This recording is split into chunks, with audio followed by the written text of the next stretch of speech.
안녕하세요. 업데이트온입니다. 혹시 요즘 들어 정부 정책이나 공공제도가 예고 없이 자주 바뀌고 있다는 느낌 받고 계신가요? 오늘은 이런 변화들이 우리의 일상에 얼마나 깊숙이 영향을 미치는지 자세히 살펴보려 합니다. 처음엔 정부가 무슨 결정을 하든 내 일상과 큰 상관없겠지라고 생각할 수 있지만 막상 청약이나 연금, 그리고 의료보험처럼 살면서 한 번쯤 꼭 접하게 되는 제도들이 변화의 중심에 있다는 사실을 알게 되면 이야기가 달라집니다. 과연 내가 낸 돈이 제대로 쓰이고 있는 걸까? 나중에 돌려받기는 하는 걸까?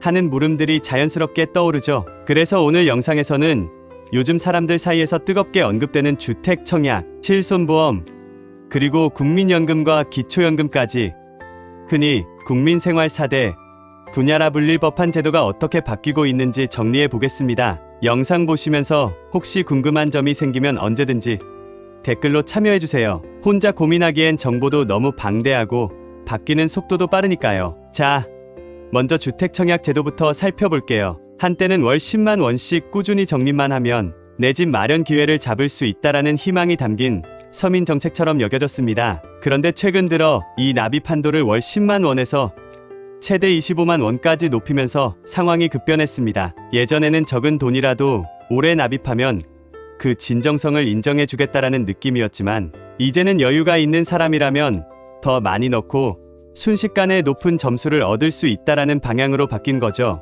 게다가 정부가 내세운 표면적인 이유는 국민 소득이 올라서 납입 한도를 조정한 것이라지만 정작 시장에선 주택도시기금이 고갈될 위기에 처해 어쩔 수 없이 사람들에게 더 많은 돈을 내게 하려는 것이라는 의혹도 제기되고 있습니다. 그렇다 보니 납입 부담이 늘어난 만큼 실망감도 크게 번지고 있습니다. 수년간 10만 원씩 차곡차곡 부어왔는데 뒤늦게 뛰어든 사람들이 한 달에 25만 원씩 납입하면 금방 따라잡히니 상대적 박탈감을 느끼는 거죠. 실제로 적지 않은 분들이 청약통장을 아예 해지하거나 이렇게 된 이상 다른 방법을 모색해야겠다라고 마음먹기도 합니다. 문제는 여기서 그치지 않을 수 있다는 점입니다. 정부가 더 많은 자금을 모아야 한다는 강력한 필요성을 느낀다면 앞으로도 청약 제도에 또 다른 변화를 줄 가능성이 충분히 있기 때문이죠. 결국 서민 정책이라기보다는 돈 많은 사람에게 유리한 제도라는 오명을 뒤집어쓰고 말았습니다. 두 번째로 뜨거운 감자는 실손보험입니다. 본디 실손보험은 병원비가 예상치 못하게 커졌을 때 충격을 완화해 주기 위해 만들어진 가장 기본적인 보장성 보험 중 하나로 꼽혔습니다. 그런데 시간이 지남에 따라 1세대부터 4세대까지 약관이 여러 차례 변경되었고 이제는 5세대 실손보험으로 또다시 전환할 움직임이 보이면서 갈등이 커지고 있습니다. 특히 과거에 가입했던 분들은 높은 보험료를 내는 대신 폭넓은 보장을 받는다라는 광고를 믿고 오래도록 유지해왔거든요. 그런데 이제 와서 보험사가 재정적 부담이 커지고 건강보험 재정도 위태로워졌으니 과잉 진료를 막아야 한다라는 이유로 조장 범위를 대폭 줄인 신규 상품으로 갈아타라고 유도하고 있습니다. 문제는 이 과정에서 정부가 상당히 적극적으로 개입한다는 점인데요. 원래 민간보험은 국가가 큰 틀만 관리하고 세세한 부분은 보험사의 영업 자유에 맡긴다는 인식이 강했습니다. 그런데 최근엔 과잉 진료에 따른 의료비 지출, 즉 건강보험 재정 악화를 막아야 한다는 이유로 보험사의 약관을 정부가 손볼 권한을 강화하겠다라는 이야기가 나오고 있습니다. 당장 많은 보험 가입자들이 평생 큰 병을 대비해 꾸준히 내온 보험료를 단번에 부정당하는 느낌이라 반발하는 것도 당연해 보입니다. 당초 상품을 홍보하던 내용과 지금 와서 말하는 내용이 너무 다르지 않느냐라는 지적도 잇따르고 있으니까요. 실손보험이야말로 우리의 건강 문제와 직접적으로 연관되어 있으니 이 변화가 개인 재정에 어떤 영향을 줄지 꼼꼼히 확인할 필요가 있습니다. 세 번째는 국민연금.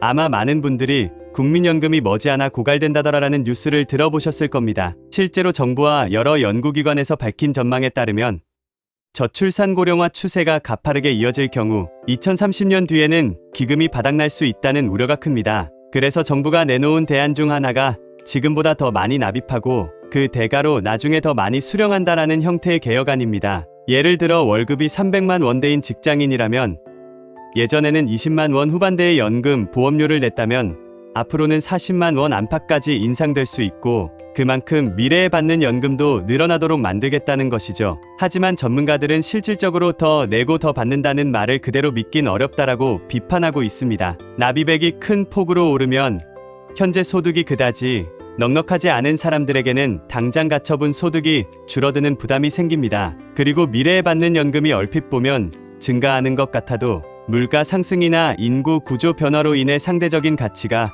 지금보다 떨어질 가능성이 크다는 거죠. 게다가 이런 연금 체계가 겨우 고갈 시점을 몇 년 늦추는 정도의 효과밖에 없다라는 회의적 시선도 있습니다. 결국 근본적인 해결책 없이 납입자에게 금전적 부담을 전가한다면 미래를 위한 투자보다는 불확실한 곳에 돈을 더 내야 하는 구조라고 느끼게 될 수밖에 없습니다. 마지막으로 기초연금 이야기를 빼놓을 수 없는데요. 현재는 만 65세 이상 중 소득 인정액이 하위 70%에 해당하는 분들에게 기초연금을 지급하고 있습니다. 그런데 의료기술 발달과 기대 수명 연장으로 고령층의 건강 상태가 과거와 많이 달라져 기초연금 지급 기준 자체를 상향해야 한다는 의견이 나옵니다. 가령 과거 65세 어르신의 평균 건강 상태가 지금은 70대 초반 정도와 비슷하다는 조사 결과도 나오고 있거든요. 이런 흐름이라면 노인 연령 기준을 70세로 재정해야 하고 그에 따라 기초연금 지급 시점도 늦추는 게 맞다라는 주장이 힘을 얻습니다. 이는 곧 국민연금 수령 연령에도 영향을 미칠 수 있기에 사실상 연금을 둘러싼 제도 전반이 함께 개편될 가능성을 시사하고 있습니다. 결국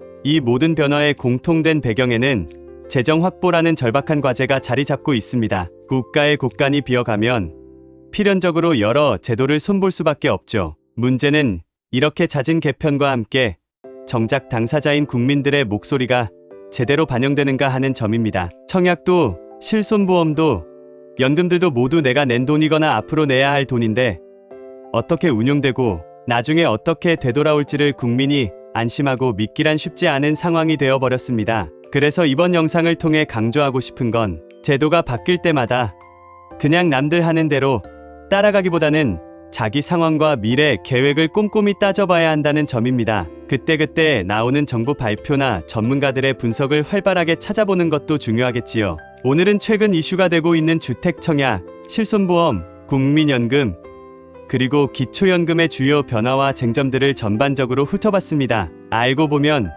우리 일상과 뗄 수 없는 문제들이기도 하거든요. 내가 한 달에 얼마를 더 내야 하지? 나중에 받을 수 있는 혜택은 어느 정도로 달라지는 거지? 그 사이에 또 제도가 달라지면 어떡하지? 같은 의문들이 여러분 머릿속에 스쳐 지나가셨을 텐데요. 이 영상이 그런 고민을 조금이라도 정리하는데 도움이 되었으면 합니다. 지금까지 업데이트온이었습니다. 오늘 정보가 도움이 되셨다면 구독과 좋아요 꼭 부탁드릴게요. 앞으로도 변화하는 사회 이슈와 실생활 팁을 빠르게 전해드리겠습니다. 시청해주셔서 감사합니다.